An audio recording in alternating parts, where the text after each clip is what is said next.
All right, we're going to call this meeting to order. Could we please have roll call? Yes, you may.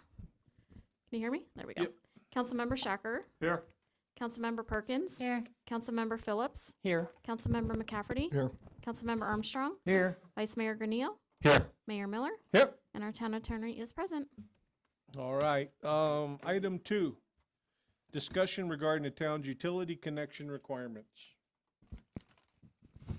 Oh, hi, Mark. That didn't sound very nice. Hi, Mark. Mr. Mayor, members of the council, it's a tough crowd tonight, I think. Thank you. We are going to be discussing tonight water and sewer connections. Can we get the presentation up, please? Thank you so much. I know, Mr. Mayor, it's more than 3 slides. How many? More than. Oh, we're going to start charging $0.25 for every slide. Oh, Is that like a swear jar? kind of. Okay. You're worth a heck of a lot Thank more you. than that. So there's been some discussion, obviously, several recent development applicants and discussion on water and sewer connections. And I thought I'd start out with just some common definitions that were defined in our water and sewer code that we kind of brought up and weren't sure of the definitions, but I'll start here with 3 of them. Water or sewer main. It's the main constructed from the town's existing point of connection to and along the frontage or boundary of a development with the capacity to serve additional development. So that is water or sewer main. Distribution mains, and there's a main that within the boundary of a development. So think of a distribution main. It may be a smaller size versus a water or sewer main. And then approach main, that is if we had an extension of water or sewer main from the distant point to serve a development parcel or project. So let's say the development's 4 miles away, they require water and sewer, that would be an approach main. Just briefly, wanted to point out, this is a town water and sewer service area. This is from the general plan map that was provided as part of the general plan. Our water service area from Country West, if you can see my cursor here, Country West Water Production Facility going east to the Bright Star, where the Bright Star Water Facility is located there, serving water primarily through this area. And we do have water and sewer up to Old Home Manor, up to Rodeo Drive. It's been extended, I think, 800 or 900 feet into east of in Jerome Junction into Rodeo Drive. So just a basic that the main point here is we have other private water utilities that are in the purple. We have Chino Meadows 2, we have Appaloosa. Those are 2 of 8 private or public-private utilities. City of Prescott also serves here as well. Okay, I thought I would start with the water code, and then I'll let Frank take over and talk about the sewer code. Really important to go through these points by point of the water code. So we'll just start, and I'll just kind of read again some highlights to it. But 51.041, Development of Water and System Master Plan. So the town will develop a water system master plan to identify the general location and sizing of all central water system infrastructure required throughout certain designated areas of the community. So that's required in the water code, and we are in the process of doing that as you had approved our integrated water master plan moving forward with Civil Tech. So that will be coming to fruition. The developer will be responsible for all costs for the design and construction of all water system infrastructure in general, conformance with the master plan or any revisions thereto. So when that plan is done, development will follow that master plan, which identifies the sizing and location of that infrastructure. Okay, 51.075, connection to water mains required existing residential optional. So subsection A, unless serviced by another public water provider where commercial, industrial, and non-residential properties located on a street in which a water main is laid, the property shall be connected with the town's water system. These service connections shall extend at right angles from the main to the curbside or property line and shall be installed in accordance with town standard details. So basically non-residential, those commercial, industrial, non-residential, they shall connect where a water line is laid in the road next to them. A new home or residential property located upon a street where a town water main is located shall be connected with the town water system at a time of construction. The connection shall not prohibit the construction and operation of a non-exempt well in accordance with state DWR regulations. So I just want to point out, this is not an exempt well, it's a non-exempt well. So for example, this could be a 20-acre parcel.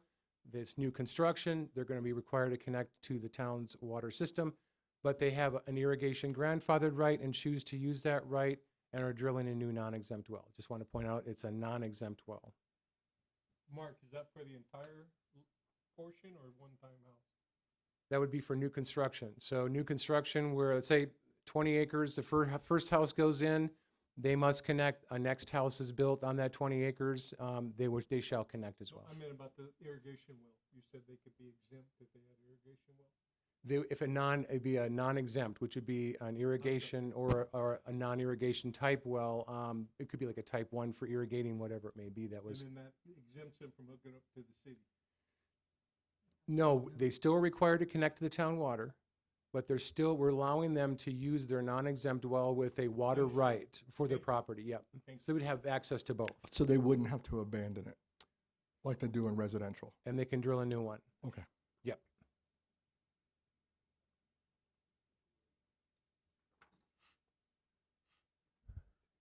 Okay, subsection E under the same heading 51.075. New subdivisions containing lots of less than 1 acre shall connect each lot to the town's water system.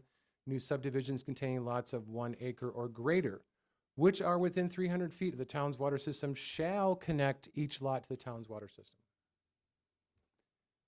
F is private systems and wells shall not be constructed where the town's public water system is available at the property line of a lot or within 300 feet of the property line of the subdivision.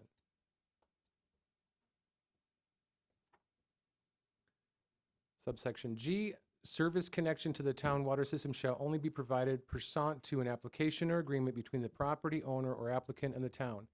An application or agreement for service connection to the new project or development shall be approved and accepted by the town only if the town finds that the project or development is consistent with, conforms to, or furthers the implementation of, number 1, the town's water use policy, number 2, the town's general plan, number 3, any applicable adopted plan, including but not limited to specific area plan, circulation plan, capital improvement plan, growing plan, or growth management plan. And 4, the town's water budget. Just point out the town's water budget can grow. It can be added to. We do have the ability to go out, as you have seen, and approve some of those water right purchases, so it can be adjusted. With that, I'll turn over to Frank for the sewer code.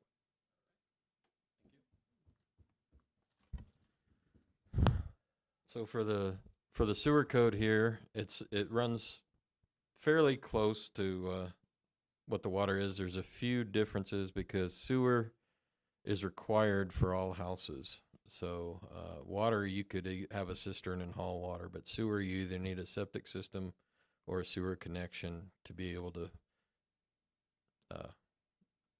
be in your house, let's just say. So a developed property served by an existing septic tank is not required to connect to the sanitary sewer system. That's how the code reads right now.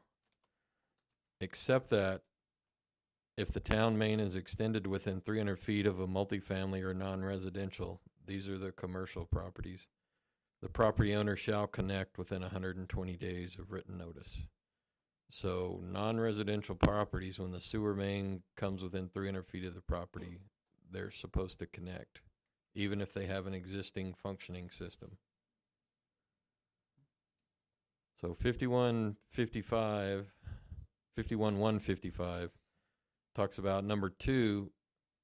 This is if your septic system fails and the county deems that it can't be repaired and or there's some other reason that there's a health hazard that the county deems necessary. Number 2 is that in the event the town or the Yavapai County Health Department determine there is an existing condition which is a menace to health arising from improper sewage disposal on any property having access to town sewer main, the property owner shall connect the property to sanitary sewer system within 60 days of receiving written notification from the town or county health department. This does not necessarily mean that they cannot repair a septic system. It's that if the town or the county deems it a menace to public health. So if they have an expansion material, the county says expansion area, they said the county could use to fix a septic system. I think there's some leeway in there for someone to be able to keep their septic system the way the code's written now. Number 3, if receiving notice pursuant, this goes into what happens if they refuse to connect. And I'll just kind of leave that there, that there's procedures for the town to take if someone refuses to connect, that actions the town can take. And number 4, upon connecting a property to the sanitary sewer system, the existing septic tanks on the property need to be abandoned in accordance with state rules and ADQ rules.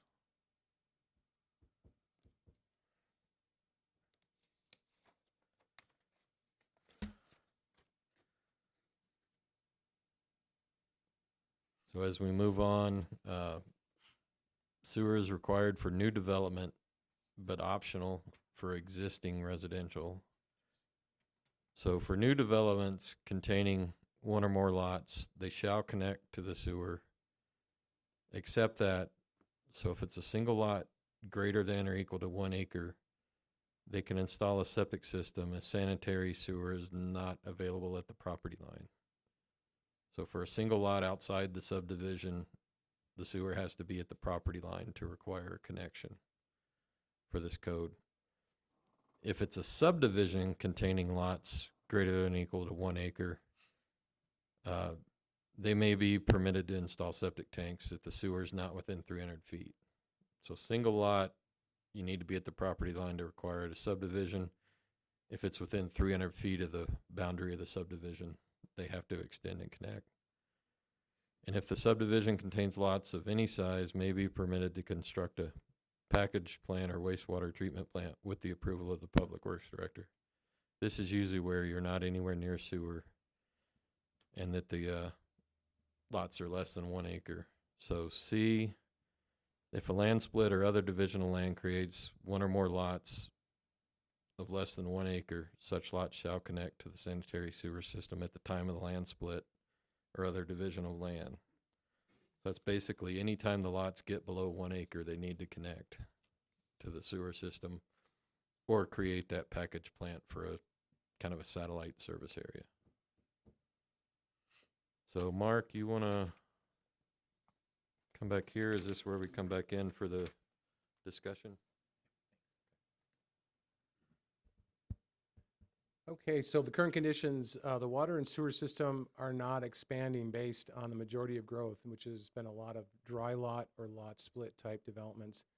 Small developments that may utilize private septic systems are applying for zoning or platting outside of the 300-foot required connection. So where we want to start off the discussion night is here's just some points I'll read and then open it up for discussion. So expansion options, we can modify the current sewer and water codes as they're written today. We can modify those. We can increase the connection distance required for connections, continue to cause development potentially to stay further away from existing infrastructure. So let's say we went from 300 feet to 1,000 feet. We're going to try and capture those. I think we might see that development move even further away from where we want them, which is infilling into where we have water and sewer.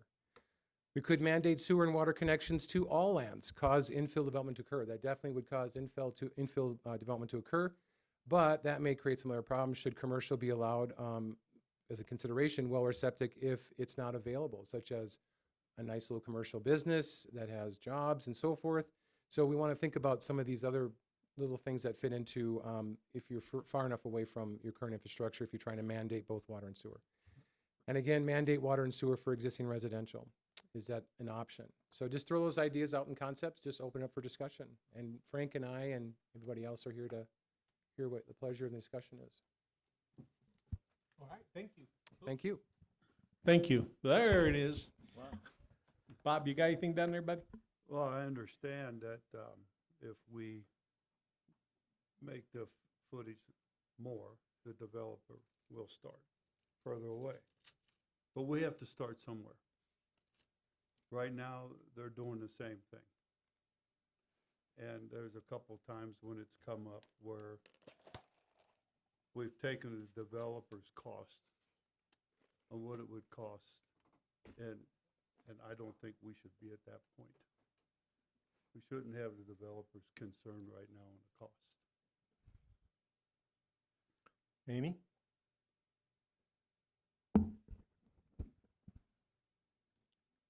Item C, I'm 100% against. I couldn't hear you. Item C, mandate water and sewer for existing residential. I'm not a fan of. Okay. That's all. Eric? I agree with that. No mandate for water and sewer and existing. Unless their septic goes out and we can't. Right, Get it. that, just, maybe I wasn't clear when I wrote that, but that was just if water and sewer were available at the property line there is where we're talking about that, considering that up until 2016, it was mandatory if a water or sewer line went by, you have to connect even if you had a working system. That was changed in 2016. Just want to make sure you consider whether you want to keep it optional now or require it, and it's whatever the council desires there. We weren't saying if you had a lot 2 miles away that you'd have to extend 2 miles. Okay, so if they do have existing well and a septic, unless their septic goes out, then you would have to connect. Right now, they could even repair their septic. Well, right now they repair their septic. Right. So I'm okay with hooking up to we need to hook up to existing sewer once their septic goes out. Okay. And as far as a commercial, be allowed well or actually go back to C. And what about the well? Would they have to? Right. Right now, our code reads when you connect to the system, you need to abandon any exempt well that you have. Non-exempt wells, as Mark explained, are different, but if you're on our system, you need to abandon an exempt well. The smaller under 35 gallon a minute wells. Right. So if they were required to connect, they would also be required to get rid of that well. So that's, again, that's why we wanted to And give these you are the all options to let you know what would happen. These are all within that 300-foot window currently. No, for single lots, it would be at the property line. But of course, these would be rules you would, if you wanted to change them, you could make whatever changes you wanted, 300 feet or property line or whatever you want. But right now, pretty much C is for water and sewer, let's just say it's optional unless there's a health hazard. Okay, let's take example. If we had 10 lots over by Road 3 and 1 East, right, the property that didn't pass. Let's say it did pass, and they just built houses, put new wells, put new septics in there because it was too far to connect. But then we got the connection over there. They would have to. They would right now, as the code reads, they would have to abandon. No. Right now, it's optional. What leave we're it. saying is, do you want to change that and make them abandon it? Okay. And I think I just heard Councilman Perkins say she's against that. Yeah. So if they spend all that money, $25,000 on a well and $10,000 on a septic. Yeah. And we made them connect to that. Right. Yeah, that's why we wanted to bring it up for discussion. One thing to consider with that is there are current private utilities that have an exempt well on their 1 acre lot and they're still connected to the utility. From the town's perspective, as you try and extend your water and your sewer utility, you've got to have customers that are going to have the buy-ins to try and pay for and that part of that debt service for those extensions. You could consider, just throw it out there, they could keep their well and septic, but just strictly looking at water, they could keep their well, but must connect to water if it is run in front of their property. So for example, the same example you used would be they have well and septic. We then extend that water line up Road 1 East over down to the east.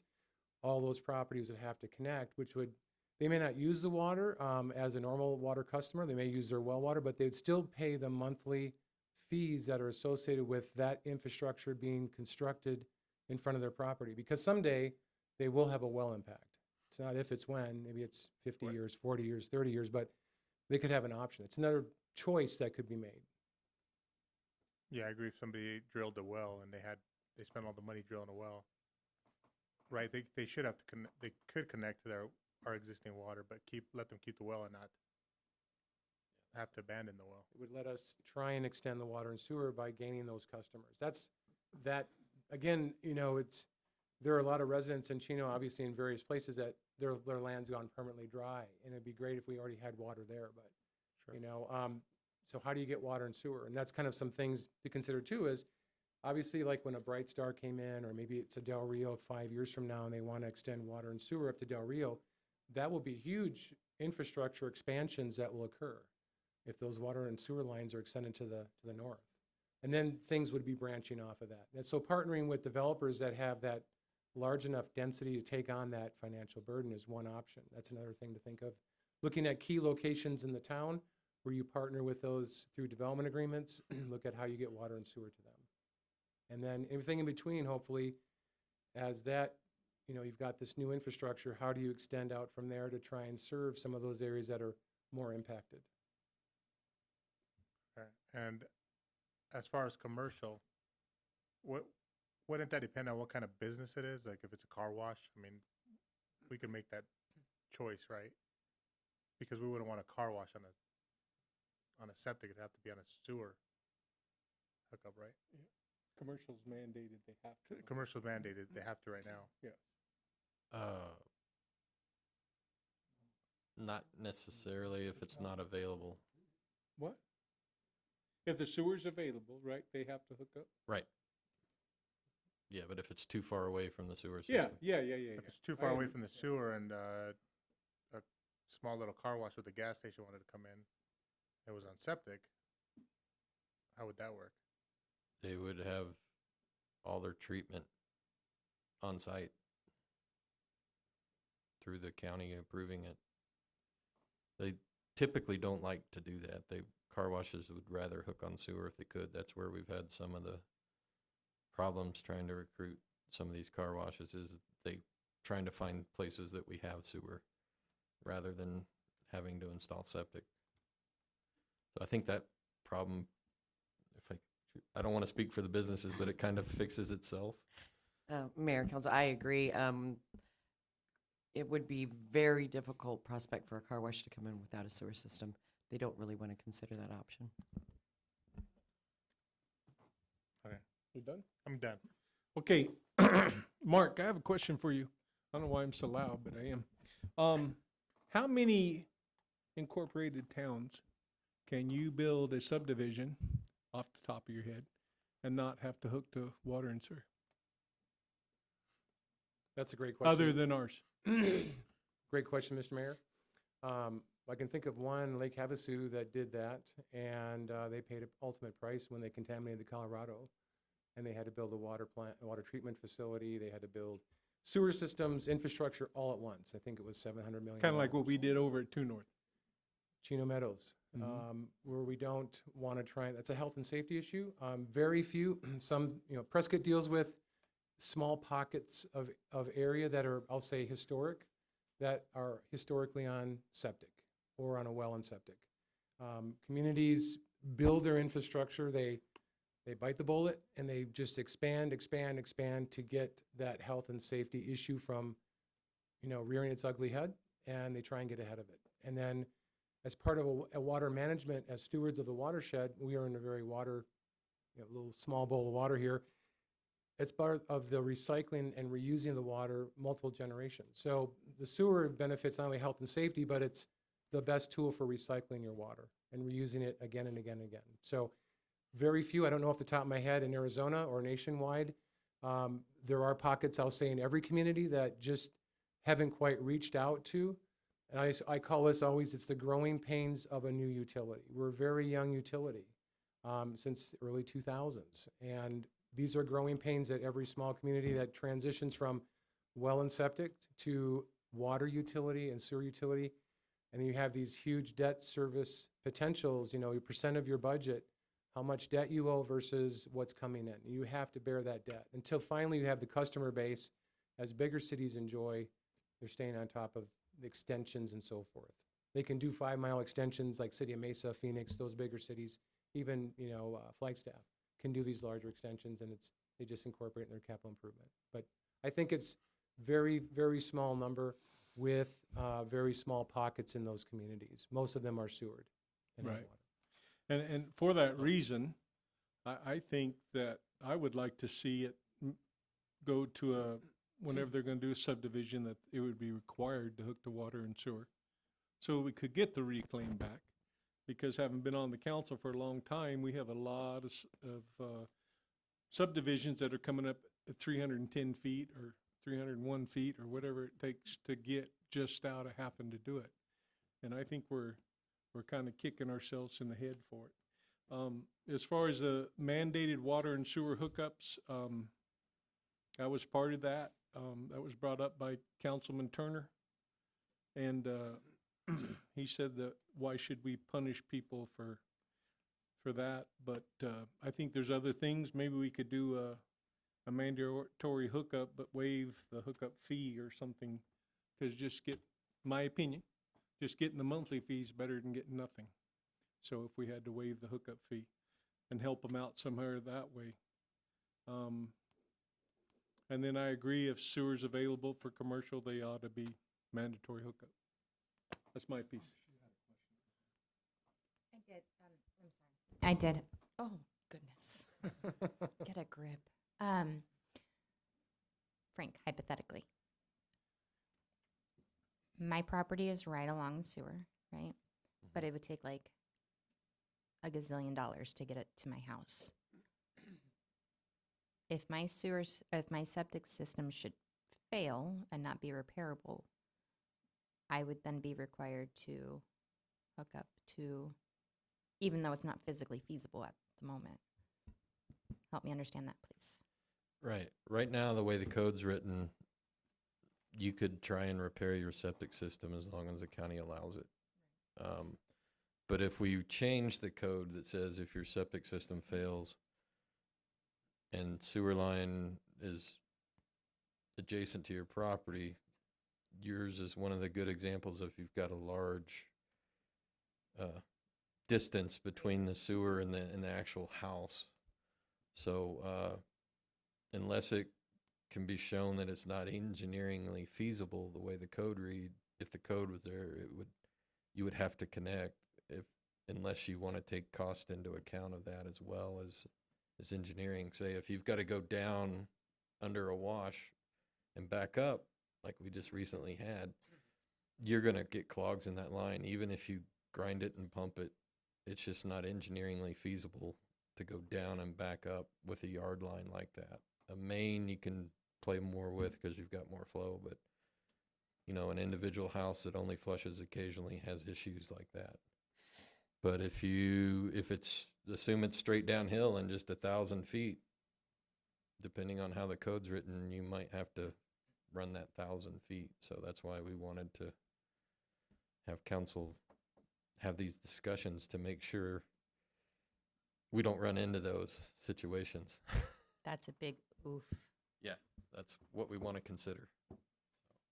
Having written a lot of water and sewer codes for various utilities, one thing I noticed in this code that we could discuss is there is always that provision at the very end that says the codes try and cover every scenario, but still there's unique scenarios similar to what you've described where the public works director has to then make an independent assessment and say, put in a new tank, whatever that looks like, but we're not going to require you to put in $1 million to get a sewer line to a residential property across 50 acres. That's just not going to happen. So we can have those provisions that would be included like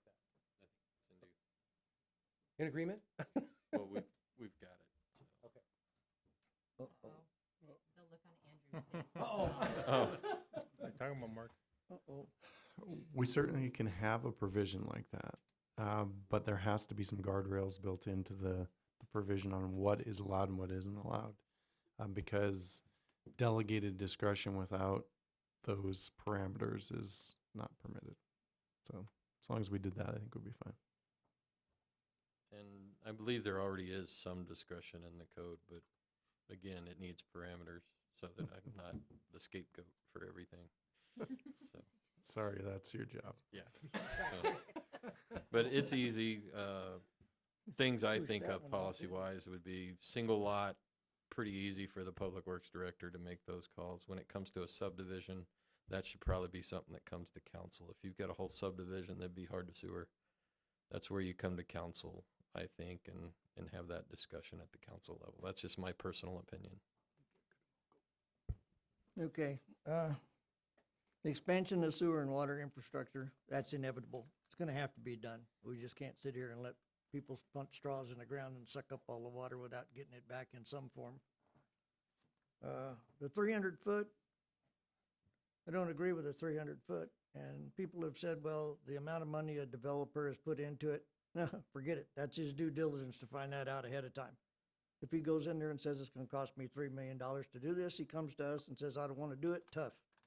You're gonna do it if that's what we mandate. People on existing wells and sewer, I don't want anything to do with them unless something goes bad, and then the engineer and the county can deal with what they have to do at that point. That's it. John? Just a few questions on the 1 acre rule. Is that a platted 1 acre, or does that include the dedicated land? Because I remember there was a case where the property actually fell, so I think our code's kind of vague in that, because you say 1 acre or more, or 1 acre or less than 1 acre. But then when you look at the dedications and all that, a 1 acre parcel becomes less than an acre. Right. You're getting into the UDO where there's codes that if it has entitlements for 1 Right. acre and the right-of-way dedications take it less than an acre, we still consider it with the entitlements for an acre so that there's no legal issues. Is that industry standard? Do you know? I'm looking at the attorney. Mayor, members of the council, I don't know if we can call anything industry standard. I think that various communities have different goals in how they measure lots, and that's reflected in their land use rules. A lot of times, those dedications are kept out of the calculation for the purpose of maximizing the amount of dedications that'll be given while it's still not harming the lots. Other communities go the other way and say it's all got to be net. So Okay. just depends. So from your experience, should our water and sewer policies as it relates to required hookups, should they parallel each other? Should they be the same distances? Should we have a different policy on distance for water than we do for sewer? Because based on what Mark has taught us as a council, and I use it, like the fire triangle, the sustainable water triangle. You need conservation, you need recharge, and you need importation. That's those three things. If you don't have if any side of that is gone, our sustainable water model for the future is gone. Right now, we're trying to address one of those, and that's the recharge. And I think this issue came up a lot because we're not recharging enough because everybody's going to septic, and we know septic does not really serve as a recharge. So my question is, should we have a different policy in terms of distance from sewer than we do for water? Because the source of the water is not as concerning me, and I think you've said that before. It's the collection and recharge. It's really the driving thing for me. Well, Mark's probably got a good opinion on this from a water resources point of view, but I'll just say as Public Works Director, I would say water should be considered almost as important because of the water conservation effort that you get from being on a meter. That's a natural conservation measure in itself and helps the aquifer from pumping too much water. That's where I would stand on it, but Mark, you probably have some opinions on that. Similarly, I was going to say the same thing. If you look at the water usage out of an exempt well versus the water usage out of a metered water connection for utility, you're going to see much more water conservation, more efficiency on the metered versus your well. And if you talk to most well owners, I'm a well owner out in northern area here. It's not metered. You don't know how much water you're using typically, and how much conservation are you deploying. It depends on what you're doing in your yard. Some exempt well owners have nice, lush 1 acre lawns. Some have less. So to Frank's point, the more, while I think we've all agreed that we're all have our straws in the same aquifer, that if they're on a utility system, there's inherent conservation. And then the sewer, obviously, that completes the cycle. You're getting that % back that's discharged through the home back to the sewer plant. That goes back, if you want to reduce something, tax it, right? Isn't that what it comes down to? More control over that, you're going to get less use. Right. It's not exactly a tax, but the concept probably applies. Yeah. And then, didn't PV go to a required hookup, no ifs, ands, or buts for the most part? Do you familiar with it? No. I'm not familiar with their exact requirements. We can check back in that. It seems to me they had to. There was something that happened over there, and I heard one of the commissioners talk about. I did hear stories about when they put their infrastructure, it was a lot of cowboys on horses, and they just dug trenches and threw a bunch of pipe in the ground way before development came, and they got ahead of it, Yeah. the development. But I'm sure it probably is, based on what I see there probably is some form of mandates regardless. So you said in your presentation, if we extend the distance, and I'm just talking sewer for now. I've already made my point on the water, but sewer. If we extend it, developers are inherently going to move out. So what if have you ever seen in your experience a policy or a requirement that today we're going to allow you to hook up to sewer or out there, wherever, outside of our area where they move out further because they're trying to avoid the 300 or 600 foot distance. But when the sewer comes in the future, you will be required to hook up to it. Have you seen that municipality ever have that? So that we don't have that happen. Because the bottom line is, we really do need recharge. That is the bottom line. The existing policy, there's too many loopholes, too many ways around it, and we're not getting the number of customers for the collection and recharge that we could. So how do we get there in a meaningful way based on your advice? So one option would be, I'll just touch on two things. First would be development that is beyond that 300 or wherever that foot amount distance to connect. Let's say they're 1,000 feet out and they don't have to connect to the town sewer. You could force them to put in dry lines would be one requirement, where they have a sewer dry line. It's got a valving system, or it's separated from the home at that time. They have a septic. When the sewer line is extended, it will be connected based on what the master plan says that sizing would be. They would build that. Sewer line connects, their systems gets abandoned, their septics, and then they connect instantly to their house. It's already in place. That's one option. One of my concerns is the day that we import water and spend whatever that large capital investment is for importing water for the town's future, we have to have everybody that we're delivering that water to on sewer so we can get that water back to the highest % possible and recycle it and bring it back for mitigation for the Upper Verde River. We've stated publicly we're going to protect the river. So we have to kind of have things in place to get ready for that. And that's kind of where I'm leaning towards as we evaluate this, is we have to have things where that water gets used to the highest efficiency and we get the largest % back. So just food for thought, HIA water that we import, it's a big investment. We want to get as much back, use it as efficiently, whatever that building looks like, the development, commercial, residential, industrial, get as much back. And we have to bring that back out for mitigation. So food for thought. What distances have you seen in the past, Frank? Or Ms. Black, what have you seen for required hookups? I mean, 300 feet seems kind of short to me, but I don't know. This is the only town I've ever really examined that at, so I have no basis to judge. Mayor, council, this is the only town I've been involved with that has this type of problem. So in my experience, it's always been you must connect to the system. So, and especially when you're talking about subdivisions, maybe one single lots that are somewhere and it's not feasible, I get that, but someone who wants to come in and be a developer and put a subdivision in the town, it would be a good practice to And that's my be point. We're sewered, kind of the lone wolf on this at whole thing. least. We got to find a way. I don't know what the answer is, but Right. go ahead. What were you going to say? Oh, I was just going to say, I came in from Kingman before this, and I can use that as my only other example in Arizona. Kingman required any subdivision, period, to hook up. There was one example back in the early 2000s during that big boom. They ran a sewer main 3 miles to get to a subdivision. So and it worked. The money worked back then. Was a subdivision 2 or more lots by your definition? Oh yeah, it was 100 or 200 lots. Oh, well, we're not trying to go that big right now. Yeah, it was a 12-inch main, but single lots in that city when I was there was single lots. If they were within 500 feet for new construction, they had to extend and connect. Sherry, you got anything?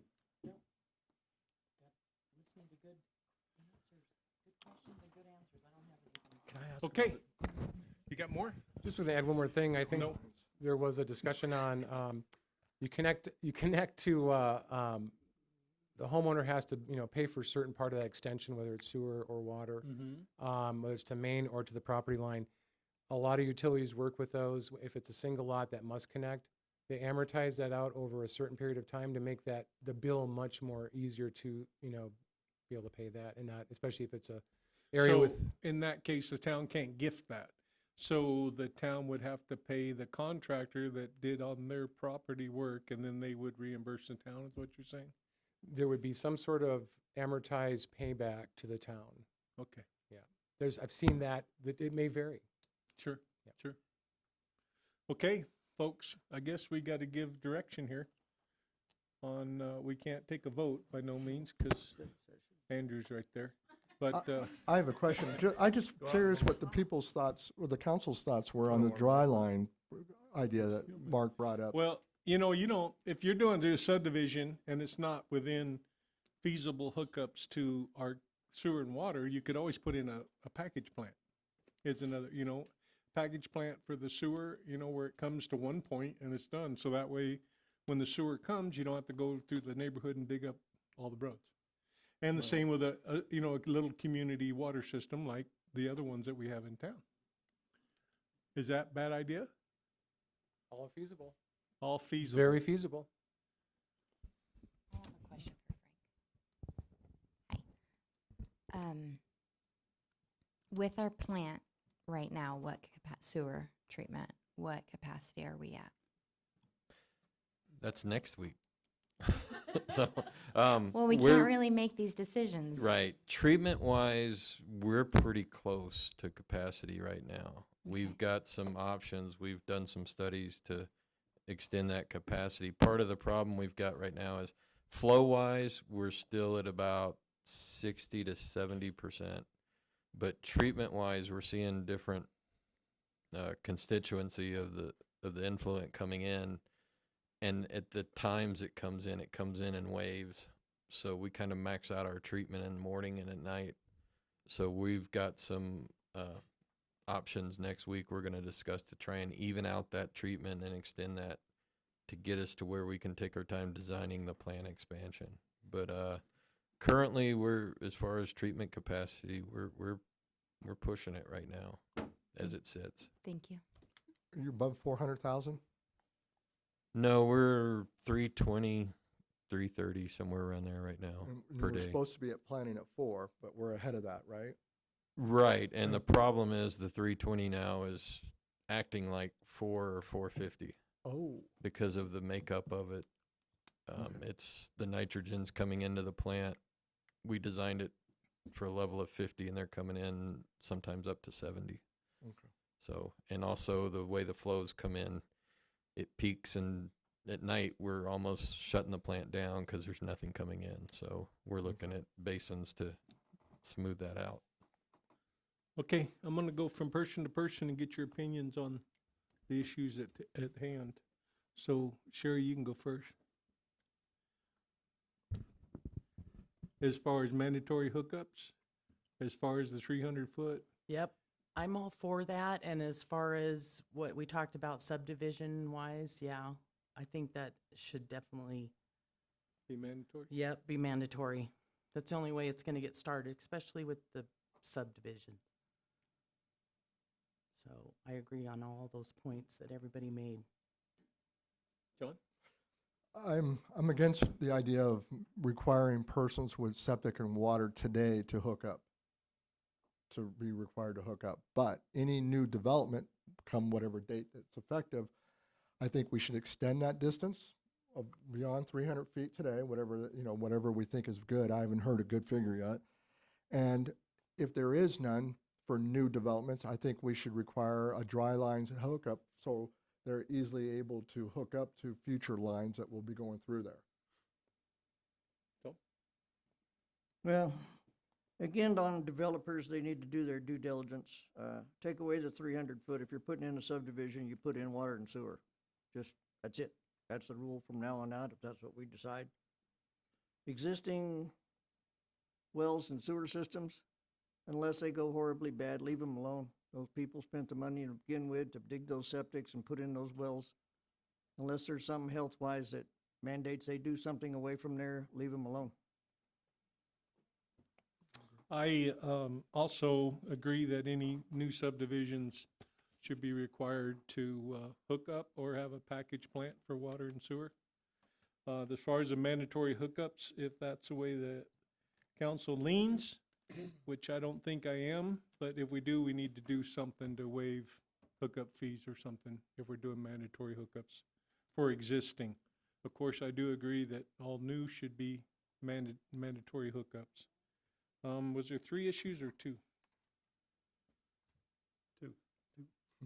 3 mandate. It's commercial, yes, should be mandatory hookups. I agree with Tom, about the existing and any new. I agree with Tom as far as new subdevelopments need to hook up, no matter what.